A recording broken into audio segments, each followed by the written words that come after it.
став разговарам со магистар Стефан Стефановски, софтверски инженер и основач на македонската онлайн платформа во здравството Доктермин. Добро вечер и ви благодарам што ја прифативте поканата. Добро вечер и на вас. Ви благодарам што ме поканивте на интервјуто. Што ве мотивираше, односно што ве поттикна да го основате Доктермин и која е најголемата проблематика во здравствениот систем која што сакате да ја решите со оваа платформа? Ме поттикна тоа што докторите не се присутни онлайн, значи не можеме да ги најдеме нивната презентација, работните часови, начин на плаќање и пред се услугите што ги нудат. Исто така не можеме да закажеме онлайн термин, мора или да одиме во ординација или да се јавуваме на телефон, а пред се ги немаме тие контакти однапред, значи не можеме да го најдеме докторот и мораме или да се распрашуваме во фамилијата или да најдеме некој кој што знае некого за да добиеме услуга. Која е главната мисија и визија на вашиот стартап? Главната мисија е да го модернизираме, значи здравството, пред се приватните доктори да им овозможиме бесплатна онлайн присутност, значи да го дигитализираме што е можно повеќе и да обезбедиме подобра услуга за пациентите и подобра услуга за докторите каде што ќе им се олесни административната работа за да имаат повеќе време да се фокусираат на пациентите и да не се грижат за телефонските повици или за пораките што им ги праќаат по месенџер, по WhatsApp, по Viber. Можете ли накратко да ни објасните како функционира системот за онлайн закажување термини? Значи, пациентот може да го пребара својот лекар или доктор по име, презиме или по специализација, потоа може да филтрира по град. Кога ќе пребарува, сите доктори, пример ако пребарува стоматолог, сите стоматолози во Куманово ќе му издадат со карта од страна, каде што може да го види профилот на докторот, кои се неговите услуги, презентација, начини на плаќање, образование секако, искуството. И исто така доколку докторот тоа возможи, може да му закаже онлайн термин. Како пациентите може да го користат вашиот термин и кои се предностите, односно бенефитите за нив? Значи, нашата платформа е целосно бесплатна.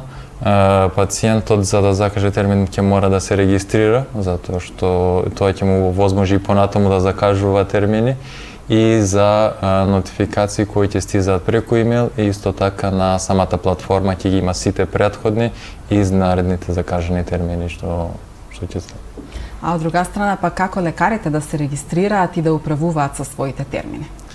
Значи лекарите имаат своја агенда, свој календар каде што ги дефинираат своето работно време. Во нив ќе може да ги стават термините кои се веќе закажани и со оглед на тоа алгоритмот автоматски генерира слободни термини кои се прикажуваат на пациентите. А од друга страна за пациентите кои не се на нашата платформа, лекарот секако ќе може да му закаже термин, што значи дека може да го регистрира и да го пополни своето работно време. Дали овој систем нуди дополнителни функционалности како што се например подсетување, препораки за пациентите или пак интеграција со електронските здравствени картони? Има подсетници за закажаните термини, дали терминот е откажан или презакажан, значи пациентот добива преку имејл известување. Сега за сега не сме поврзани со Фондот за здравство, бидејќи целта е да им овозможиме на помалите приватни доктори да бидат онлайн. Но сме во комуникација со електронските здравствени софтвери за здравствени датотеки и картотеки за да овозможиме тоа сето автоматски да оди. Какви технологии стојат зад Доктермин и како обезбедувате безбедност на податоците? Значи во Доктермин стојат современи технологии, како например малку по-техничко React.js, Node.js и NoSQL датабаза.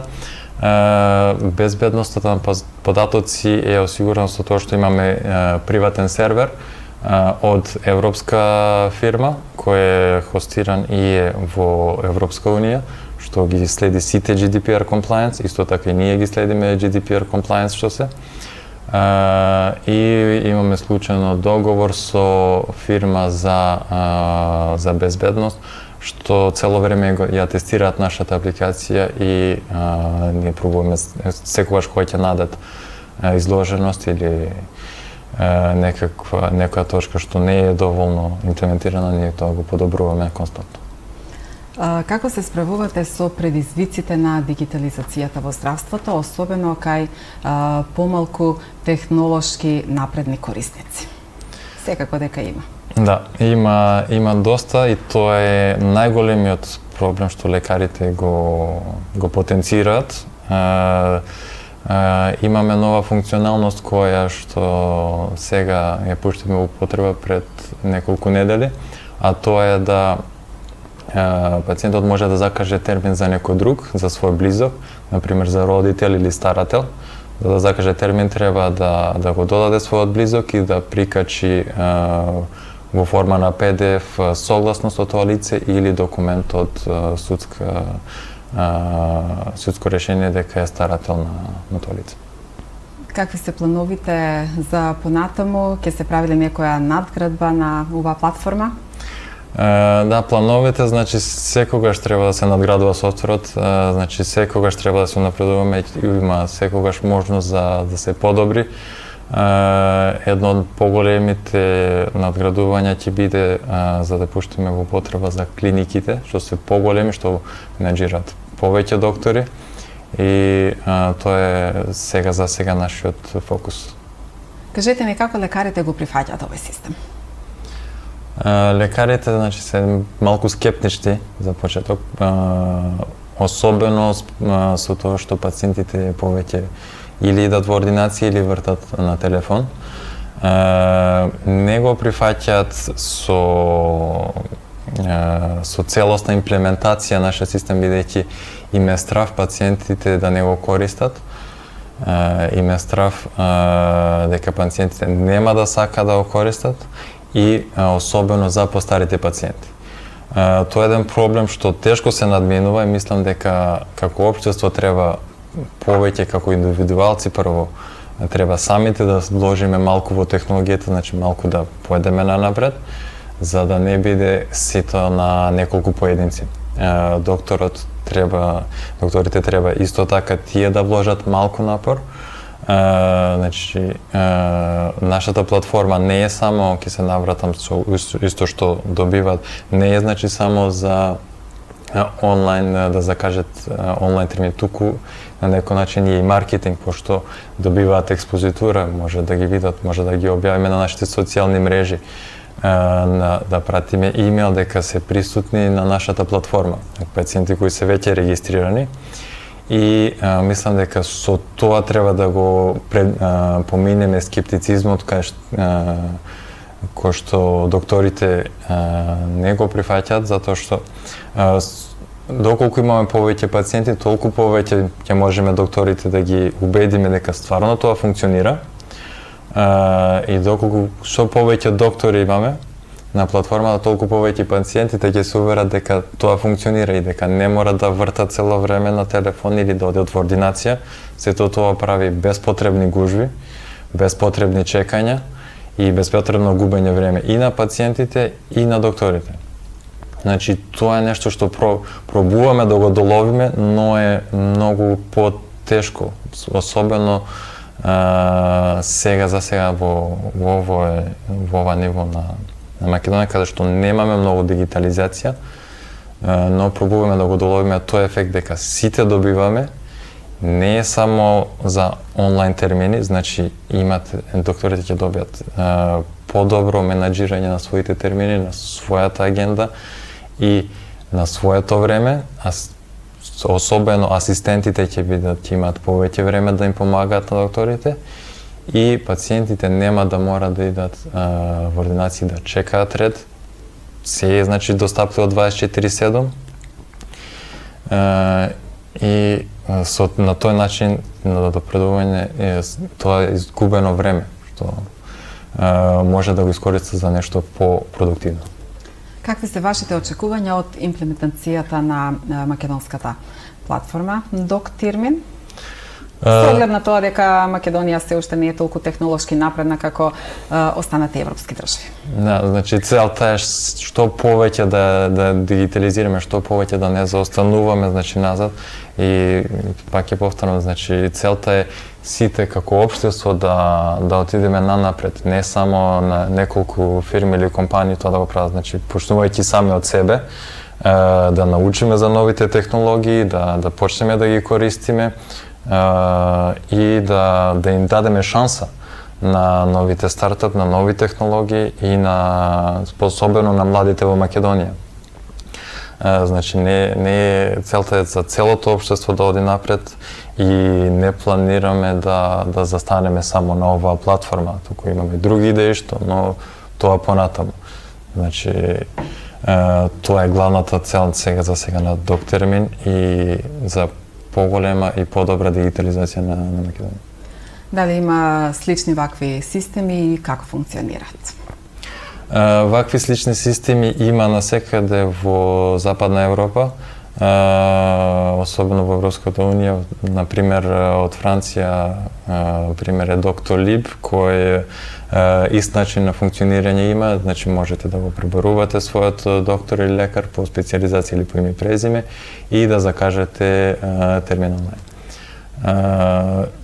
Насекаде, каде што сум јас бил во Европската Унија, имаат сличен систем или клиниките, ординациите или докторот има своја веб страна на која можат пациентите да видат сите услуги, да си закажат термин и работните часови, или има некоја фирма која тоа им го овозможува на пациентите да дојдат до знања за тој доктор, да закажат термин, да ги видат нивните услуги и мислам дека тоа е многу помалку ќе губи време за сите, не само за пациентите или за докторите. Вие сте од Куманово, но последниве 10 години живеете и работите во Франција. Што беше пресудно веднаш по матурирањето да заминете надвор од Македонија и да го продолжите своето образование во Франција? Пресудно беше тоа што ми се пружи шанса. Ми се пружи шанса да видам нешто ново, нешто поголем предизвик отколку само во Македонија да студирам, значи на јазик кој што не го познавам толку добро, нов јазик, нова култура, ново општество, друг вид на образование, не се оценките, пример, не се како во Македонија до 10, пример. Нов систем на оценување, има до 20 име оценувањето. Значи просекот се зима за дали си го положи семестрот или не. И сето тоа допринесе за јас да видам нови нешта што ми отвори повеќе и повеќе видици. И мислам дека нема да престанам само со Франција, мислам дека ќе продолжам понатаму да видам како други општества функционираат, тие како го имаат решено различни проблеми. Значи не само студентскиот живот, туку и општествено своите проблеми, пошто бидејќи мислам дека не само во Македонија има проблеми, туку секаде, но различни решенија се употребуваат и мислам дека тоа мене пример ми е многу интересно да ги видам решенијата кои се имплементирани од другите држави и исто така да ги споредам со Македонија. Ви благодарам уште еднаш на гостувањето и ви посакувам уште многу проекти во Македонија, но и надвор од границите на земјава. Ви благодарам и на вас и се надевам да го повториме ово кога ќе имаме новости. Секако сте добродојни во студиото на Телевизија Плюс. Почитувани, тоа беше се за вечерва. Се надевам дека после оваа емисија и вие ќе станете корисник на Доктирмин. Пријатна вечер.